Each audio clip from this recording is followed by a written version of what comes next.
अच्छा, ये हमने लास्ट टाइम मेरे ख्याल से वी वर डूइंग डेफिनेशंस, ठीक है, एनर्जेटिक्स की, राइट? हमने स्टार्ट तो कुछ नहीं किया था।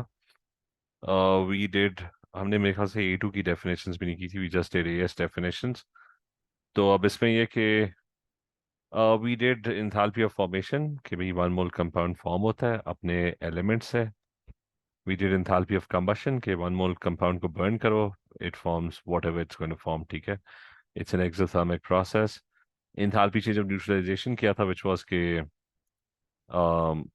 वन मोल वाटर प्रोड्यूस होना चाहिए when an acid and a base react, तो उसकी जो इंथैल्पी चेंज है that's known as enthalpy of neutralization. और उसमें हमेशा एनर्जी कितनी प्रोड्यूस होती है, that's -50, that's -57 kilo joules per मोल। और फिर हमने पढ़ा था इंथैल्पी ऑफ रिएक्शन, वो था कि बस वो इक्वेशन में जो मोल्स गिवन है ना उसके लिए होती थी कि as long as the moles that are given in the equation are the ones that are reacting, ठीक है। और फिर वी स्टार्टेड स्टडिंग, ठीक है, this is way we started studying enthalpy change of atomization. This was A2, ठीक है। तो atomization हमने डिटेल में पढ़ा था कि atomization was कि it's going to be the energy that is going to be absorbed. It's an endothermic process, ठीक है। It's the energy that's going to be absorbed when you try to form one mole of atoms, ठीक है, from what? From the element. And the element has to be in its standard state, ठीक है। तो वो atomization थी, that was atomization. So atomization was endothermic because if you want to form atoms, so you would need to break bonds, ठीक है, in the element. So the example for atomization was कि if it's enthalpy of atomization of iodine, so you have to form one mole of iodine atoms from the element which is I2 और वो solid state में, ठीक है। तो if you want to form one mole of iodine atoms from that, so you would have to break a number of bonds, ठीक है। वो iodine bonds need to be broken. The van der Waals forces that are between iodine molecules, they also need to be broken, ठीक है। So, so if you want to form iodine gaseous atoms, so it's endothermic. Enthalpy of atomization of sodium is you'll form one mole of gaseous sodium atoms from the element, which is metallic sodium. So you would have to break a lot of metallic bonds to get hold of those one mole of atoms, okay? So the point is कि it's always endothermic. The stronger the bonds between the element, the higher is going to be the enthalpy of atomization. And secondly, you've got in certain cases, ठीक है, enthalpy of atomization, I told you, it can be found from Born energy, ठीक है, but only in certain cases. अच्छा, just a second.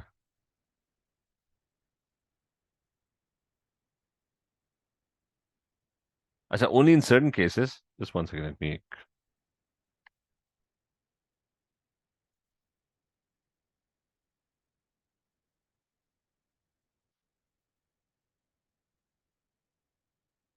से वापस उस पर आ जाते हैं।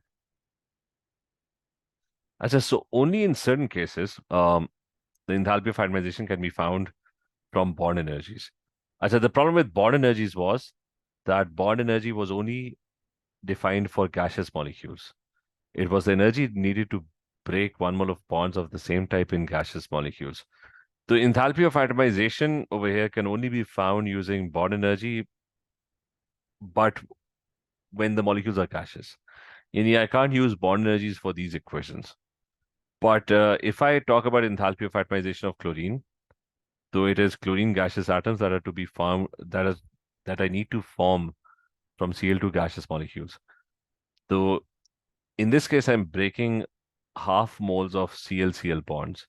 So in this particular case, I can find the enthalpy of atomization using Born energies. So only in certain cases you can find the enthalpy change of atomization using Born energies, ठीक है। तो ये clear है, ये हमने last time किया था, is this clear? Yes, sir. अच्छा, then you have the other thing is we started with lattice energy, ठीक है, that was another thing. What was lattice energy? It was the energy that is released when you form one mole of solid ionic lattice from its gaseous ions. So there are gaseous ions that are buzzing around, roaming around, ठीक freely in gaseous state. They're not bonded to each other, ठीक है? तो अच्छा, they're not bonded to each other. So you've got these gaseous ions, and those gaseous ions get together, they form ionic bonds, and they form this solid ionic lattice, ठीक है? Crystal ionic lattice. So since ionic bond formation is happening, bond formation is exothermic, so it is exothermic. और इसकी जो value होती है ना, that's somewhere around -1000 to -5000, ठीक है? You need to have an idea about the value of lattice energy. Why? Because most of the questions you will be calculating lattice energy, so you need to have some idea about what the lattice energy is. So this was the definition. It was the energy that is released when 1 mole of solid ionic lattice is formed from its constituent gaseous ions. Achha, the other thing is that if you have a stronger lattice, if you have very strong ionic bonds, the lattice energy is going to be higher. Okay? So, so the strength of the lattice, stronger ionic lattices, okay, they're going to have much higher lattice energy.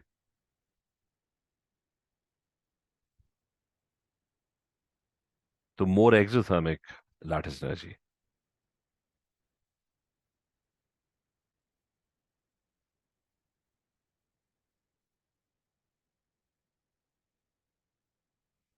So you'll have more exothermic lattice energy. How do you determine if the ionic lattice is strong? Okay, so how do you determine whether it's strong or weak? The strength depends on charge density of the ion.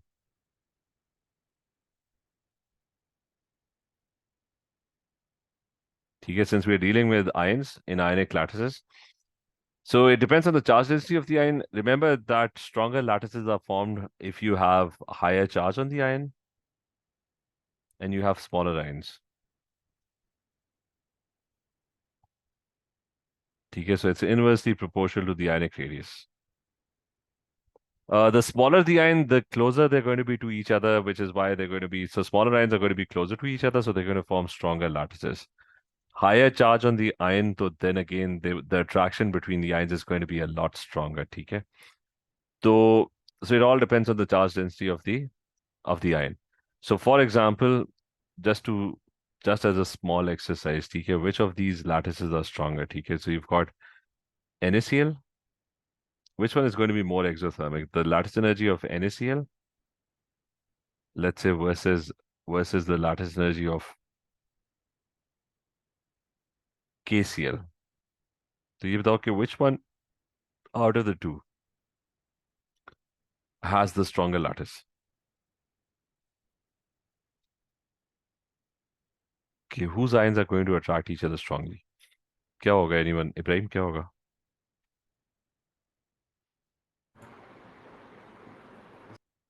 Charge density है Na जो होता है 2 second periodic table में Na ऊपर होता है ना हाँ, हाँ तो मतलब इसका मतलब ठीक है. So the charge is the same, ना? Na is the smaller one, right? हाँ Na is the smaller one और दोनों का वो +1 ही है हाँ, तो तो इसका मतलब है the lattice energy of NaCl is going to be more ये exothermic. ज़्यादा NaCl ज़्यादा होनी चाहिए ठीक है, तो that's going to be more exothermic. और उसकी the explanation for that is that it's got a smaller ionic radius. The charge is the same, so that's not a factor in this particular case. So it has a smaller ionic radius. So hence it has a higher charge density and it's going to form stronger ionic bonds. Okay?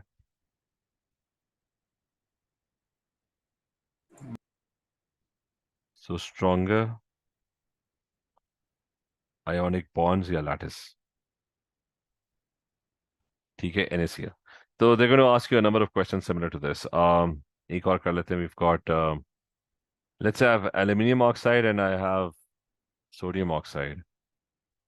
ठीक है, या magnesium oxide कर लेते हैं. अच्छा, so lattice energy of sodium oxide versus lattice energy of Magnesium oxide. Up कौन सा? Which one is going to have which one is going to have a stronger lattice? Magnesium. Magnesium क्योंकि उसकी +2 है, like तो ठीक है, तो attraction ज़्यादा होगी. See, it's got +2, अट्रैक्शन ज़्यादा होगी. तो attraction ज़्यादा होगी. लेकिन ionic radius किसका ज़्यादा है? I mean, this one is definitely greater charge. एक तो factor हो गया, greater charge +2. Which one is going to be smaller? मतलब oxygen is not a factor because oxygen is in both cases. Na या फिर Mg, which one is stronger? Which one is smaller? Mg. फिर भी Okay. Na ही नहीं होना चाहिए. नहीं, smaller Smaller? हाँ, smaller कौन है? Mg या Na? Mg होगा because उसकी चार्ज ज्यादा, तो न्यूक्लियर चार्ज वैलेंस इलेक्ट्रॉन्स हाँ. हाँ, it would ठीक have a smaller ठीक है, Mg smaller. ठीक है.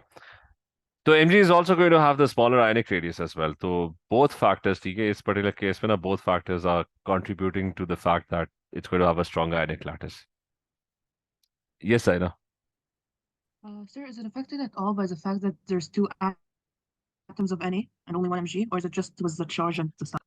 No, just the charge, because it's not actually two atoms of Na, because it's an ionic lattice, right? So there's like thousands of Na ions and there's thousands of oxygen ions.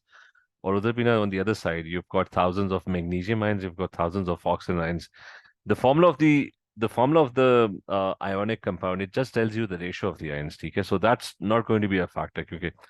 Because the thing is that in the actual lattice, there are like thousands, hundreds of thousands of ions, right? Do you get my point? Yes, thank you so much, sir. I So- just forgot the structure. Yeah, so it just depends on what's the attraction between an Na+1 ion and oxygen -2 ion, and what's the attraction between Mg+2 and O-2. So Mg is +2, right? So the attraction is obviously larger over there. But it's also greater because Mg is also going to be having a smaller ionic radius. Is that clear? Achha, why is it going to have a smaller ionic radius? It's going to have a smaller ionic radius is because both Na+1 and Mg+2, they have the same number of electrons, right? Na+1 has 10 electrons and Mg+2 also has 10 electrons. Well, it used to have 12 electrons, but now it's got 10 electrons. But Mg has more protons, right? And Na has 11 protons. So because of more protons, there's going to be stronger attraction for those 10 electrons.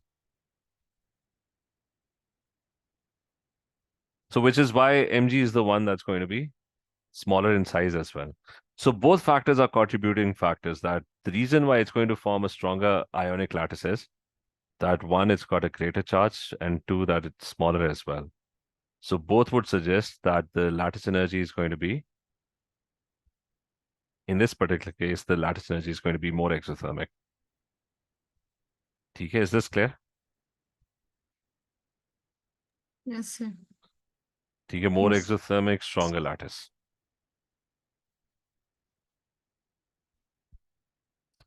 Achha, so that's lattice energy. It's the energy, and we can write equations. We can write further equations. They can ask you to write equations for different lattices.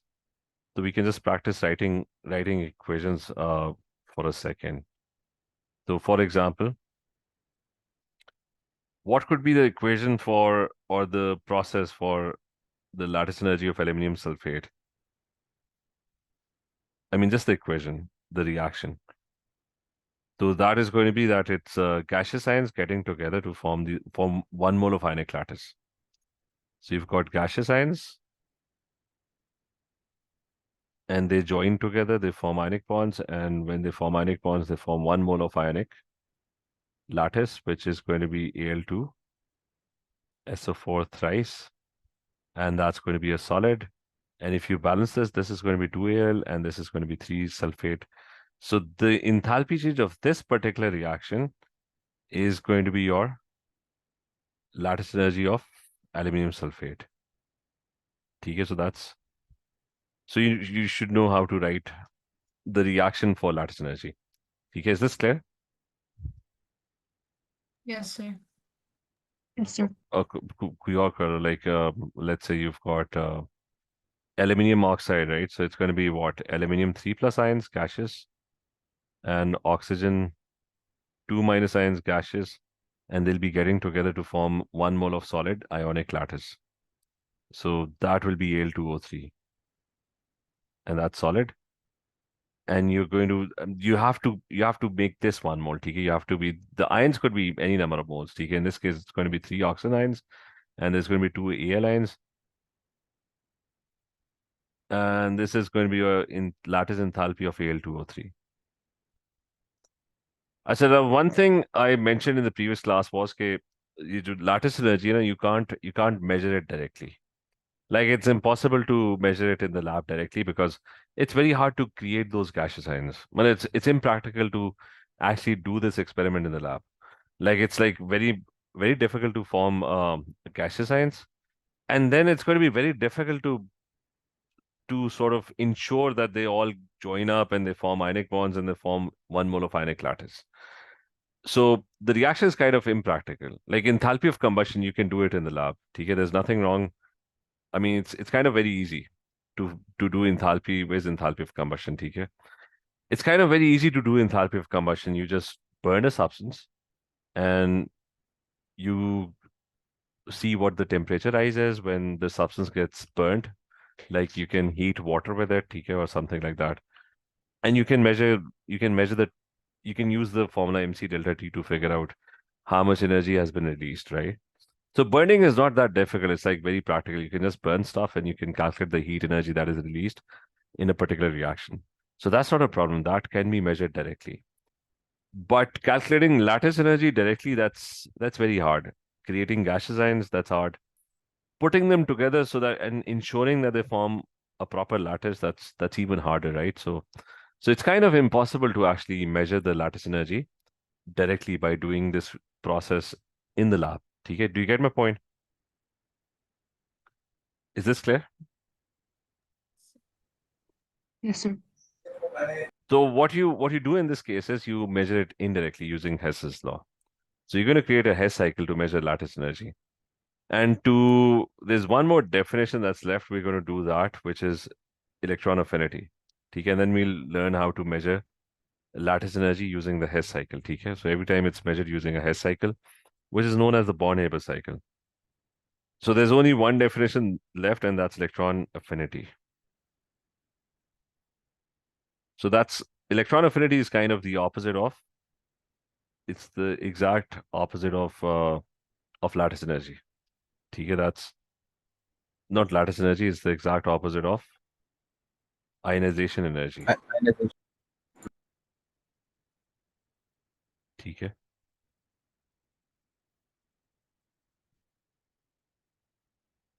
So what happens in this is that in ionization energy, you were removing electrons. Over here, you'll be making atoms, gaseous atoms, gain electrons.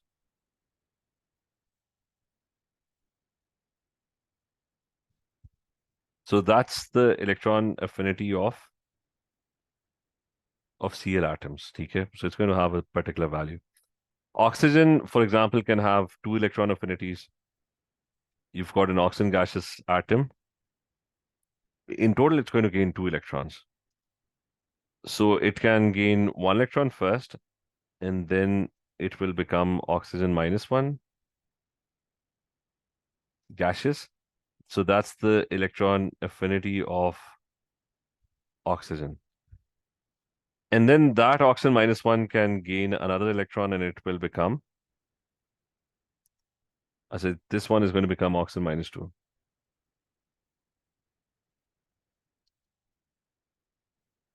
And that's the electron affinity of oxygen -1. Okay, so there are 2 separate electron affinities. So oxygen normally just gains 2 electrons, never gains 3 electrons. Nitrogen can have 3 electron affinities. Okay, so you don't usually use the term first, second, third when it comes to electron affinities. This ionization energy, you used to, what you do in ionization energy, there's the first and second, and then there's the third, and so on. Okay, over here you don't number them. You just write the name of the thing that's gaining the electron. That's it. Okay, so otherwise, this is the first electron affinity. This is like the second electron affinity. So the definition of electron affinity is kind of exactly the opposite, which is that it is the energy that is going to be, is it exo or endo? when an atom gains electrons? Any idea? Like ionization energy is always endothermic. It's always, you always require energy to remove electrons. Exothermic. हाँ Exothermic होगी. अच्छा मैं बताता हूँ. First is exo and then it's endo. हाँ तो इसमें होता है कि energy is needed or absorbed. It could be both. And I'm going to explain why it's both. अच्छा, it's needed or absorbed when 1 mole of electrons, for example, it's the electron affinity of an atom, right? 1 mole of electrons are gained by 1 mole of gaseous atoms.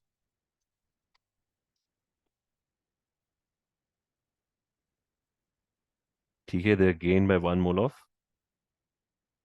gaseous atoms to form what? To form 1 mole of gaseous minus 1 ions.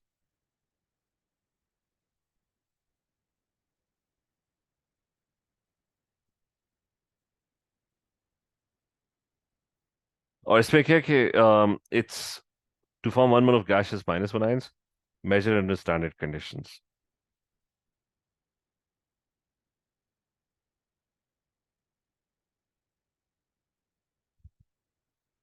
ठीक है, so room temperature. This is the first electron affinity. ठीक है, that's the definition. Now the thing is, in this particular case, the first electron affinity is always exothermic. ठीक है, it's always exothermic, while the rest of the electron affinities are all endothermic. ठीक है, it requires energy. So first electron affinity is exo. Exothermic means that it does all the work by itself. You don't have to supply any energy. You don't have to do any work. ठीक है? The atom will be gaining electrons itself. So why is it exo? Because it's a neutral atom, and normally it's a neutral electronegative atom.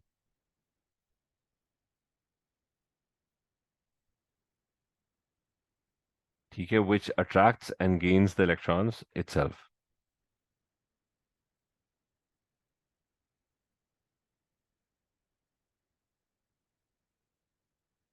So it was already very strongly attracted to the electron, so it did all the work itself. ठीक है, no external help of any sort was needed when the atom is gaining 1 electron, the first electron. So when it comes to the second electron affinity, the problem is that second में क्या मसला होता है? Second में what happens is that becomes endothermic. Because the problem now is that when you reach the second electron affinity, the atom is no longer a neutral atom. For example, oxygen's second electron affinity, the oxygen atom has already gained an electron. So it's now negatively charged. And since it's negatively charged, so if it tries to gain an electron, the electrons are going to repel each other. The electron will be repelled by the negative ion. So you would have to make the electron energetic so it can overcome the force of repulsion that exists. So you would have to supply energy to the electron, otherwise the repulsion would be too strong that the electron would not be able to go close to the oxygen minus 1. So इसमें होता है the negative ion repels the electron, which is also negative. Hence, energy is needed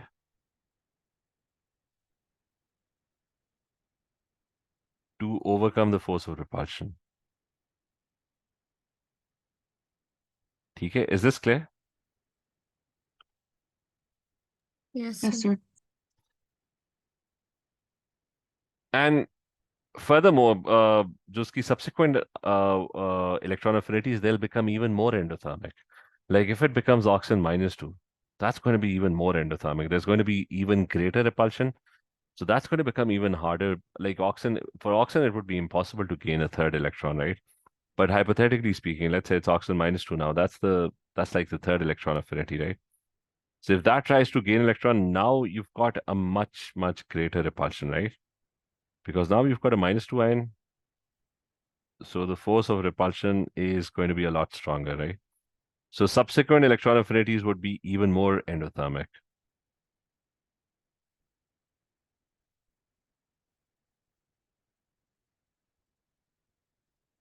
ठीक है, they are even more endothermic, so it becomes a lot harder for them to gain electrons. ठीक है. So anyways, only the first one, ठीक है, the first one, the atom can gain electrons very, very easily. The rest of the electron affinities, it's kind of becomes harder and harder for it to gain electrons, and they just become more endothermic. ठीक है. Is this clear? Yes, sir. Yes, sir. अच्छा, there's one more thing, which is trends of electron affinities in the periodic table.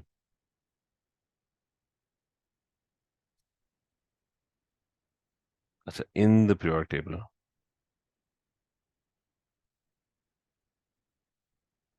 अच्छा, so kind of electron affinities, they follow the same trend. And remember, it's the first one, ठीक है, just the first one. ठीक है, gaining the first electron. So that's kind of similar to electronegativity trend.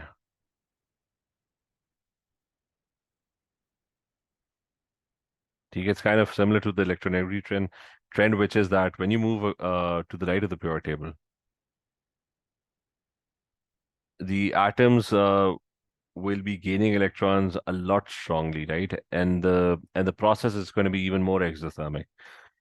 So क्या reason होती है? Why do atoms on the right side, they have a stronger tendency to actually gain electrons?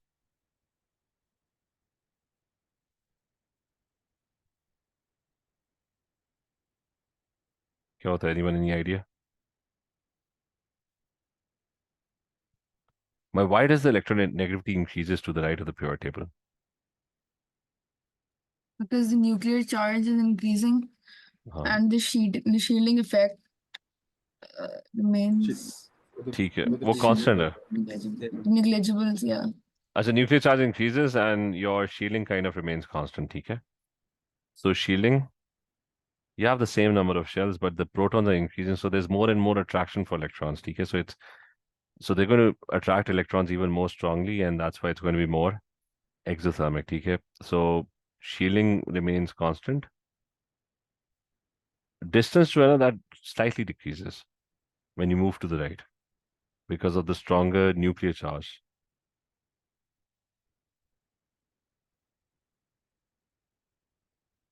Or atomic radius slightly decreases. So anyways, the number of factors when you move across the period to the right, your electronegativity increases. अच्छा, what happens when you move down a group? क्या होगा electronegativity? What happens to the electronegativity?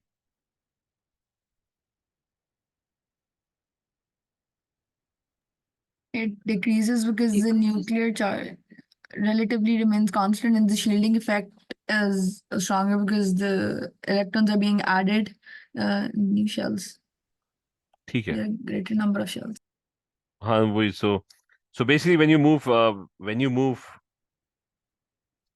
अच्छा, speaking when you move down the group, right? So what happens down the group is that atomic radius increases, right?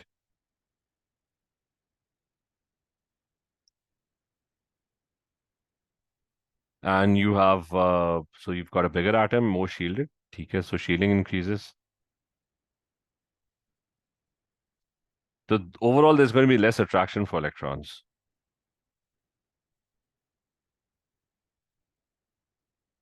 ठीक है, overall, it's going to be less attraction for electrons. So your electron affinity should decrease.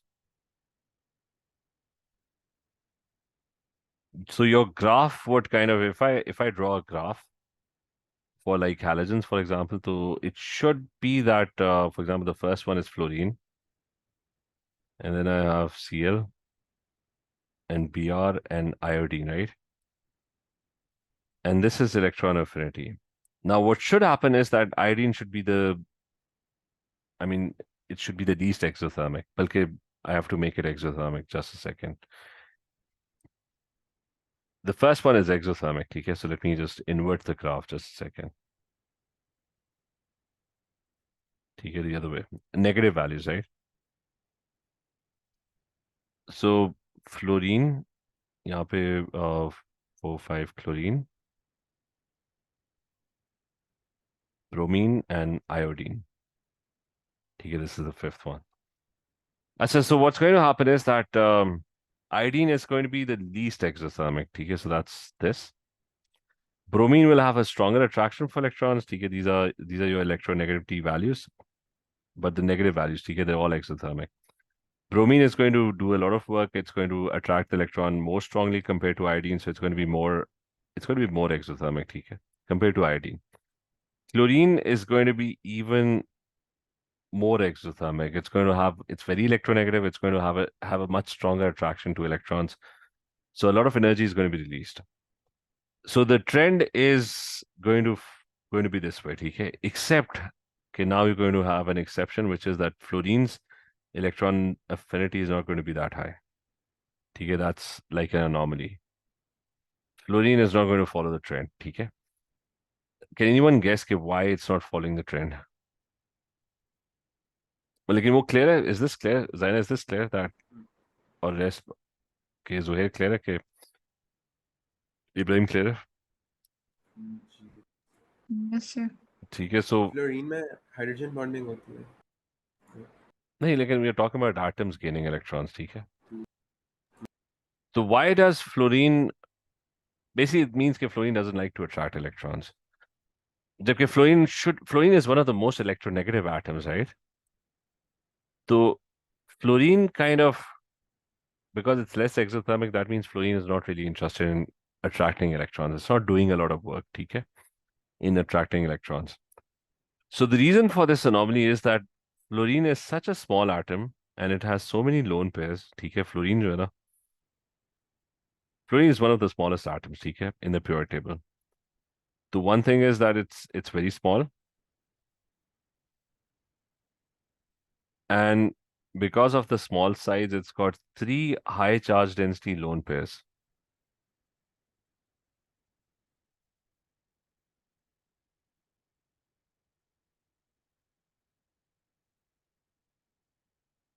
So fluorine looks like this, that fluorine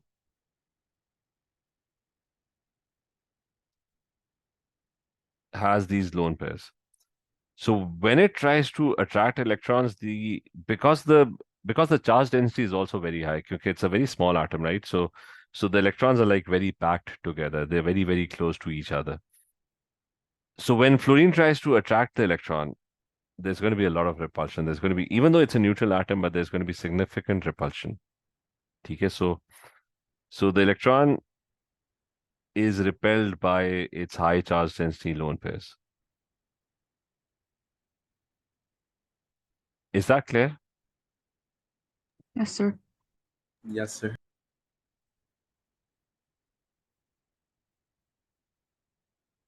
So it's actually very difficult for fluorine to gain electrons.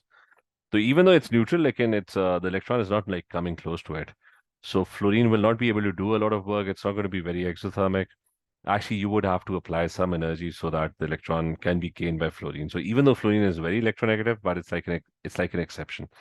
There was an exception like this in AS as well, that fluorine's bonds were very weak as well. Normally, what happens is smaller atoms, they make stronger bonds. This is an AS exception, that in the case of a fluorine molecule, what would happen is that smaller atoms are close to each other. So they're close to the shared electrons. They've got a small bond length. So they should form strong bonds. But in the case of fluorine, the lone pair repulsion is so strong that the bond actually becomes very, very weak. So kind of the same explanation applies over here as well. That fluorine is just not interested in attracting that electron because of too many lone pairs, high charge density lone pairs, which are going to repel it. So remember this trend, and they're going to ask you about this. Okay, so electronegativities generally follow the electron affinity generally follows the electronegativity trend. They become more exothermic if the atom strongly attracts electrons. It becomes less exothermic if it doesn't like to attract electrons. And fluorine over here is an exception. Okay, is this clear? Yes, sir. So that's it. So we're done with electron affinity. We're done with that's it, electron affinity. Okay, we're done with lattice energy. We did this enthalpy change of atomization. Okay, forming 1 mole of gaseous atoms from the element. Okay? And the rest of your old AS definition. So we're done with definitions. Now there's just two things. You already know what the Hess cycle is. Okay, one path is equal to the other path. So tomorrow we'll do this in detail, which is that we're going to learn how to calculate lattice energy, because I told you that it cannot be calculated directly in the lab. Really hard to calculate directly in the lab. So what you do is you find an indirect method of calculating lattice energy by using or drawing a Hess cycle, which is known as the Born-Haber cycle. Okay, so or normally what you get is that you get one big question on the Born-Haber cycle normally in every paper. Okay, so that's kind of important. So we'll do that tomorrow then. Okay, same time. Clear? Any Okay, questions? Thank you, sir. Office. चलें, ठीक है. Thank you, sir. Okay, take care. Wait, sir, will you send the notes? These ones, I'll send it in the class. Yes. Okay. DMs. Thank you so much, sir. Okay, take care.